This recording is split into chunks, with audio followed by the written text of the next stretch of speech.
Today we're going to be looking at the United States Department of State. This is a cabinet position under the executive branch bureaucracy of government. If you will remember, the president's cabinet are his top-level advisors. There's 15 total positions, and he appoints every single one of them. They all have to be confirmed by the legislative branch as well. They are basically his assistant principals, his crew, his main officials that help him make decisions in government. And we're going to spend most of our time during this little presentation talking about this person right here, the Secretary of State. Okay? And this is our old Secretary of State, Hillary Clinton. We now have a new one, John Kerry, who's been appointed by Barack Obama. So first of all, we need to see what the U.S. Department of State is all about. Let's take a look at this map here. So here's the United States. And as we all know, the United States is a world power, a dominant world power at that. And so they need to have some way of contacting and being in touch with the other countries. So guess whose job that is? Yes, it's the Secretary of State who is in charge of the United States Department of State.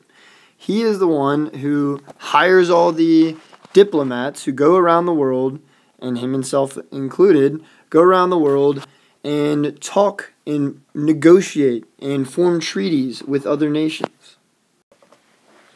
So there he is. Yes, I mean this guy. His name is John Kerry, and he is our newly appointed Secretary of State. And there he is, meeting somebody, doing his job. That is what the Secretary of State is responsible for, is foreign relations with other countries.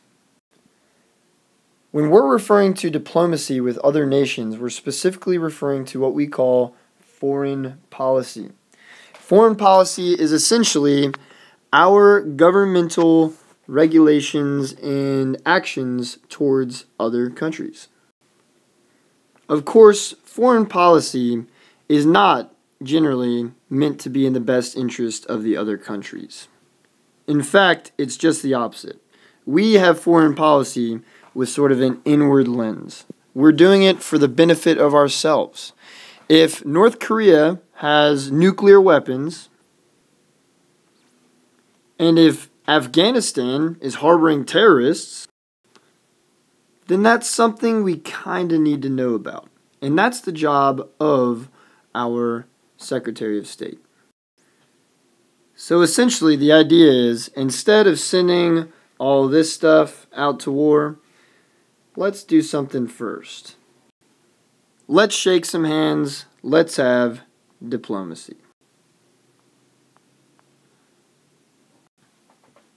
So in a nutshell, the U.S. Department of State is responsible for keeping all of these guys, and let's of course not forget about Canada, away from, well, first of all, killing us, taking us out, and then also to protect us in our interests among all of these other places as well. So we want to be able to control and sometimes manipulate these other countries to do as we please to make sure that our interests are met. And all these countries have foreign policy administrators as well who try to do the same thing to us. So it's a big game of chess, essentially.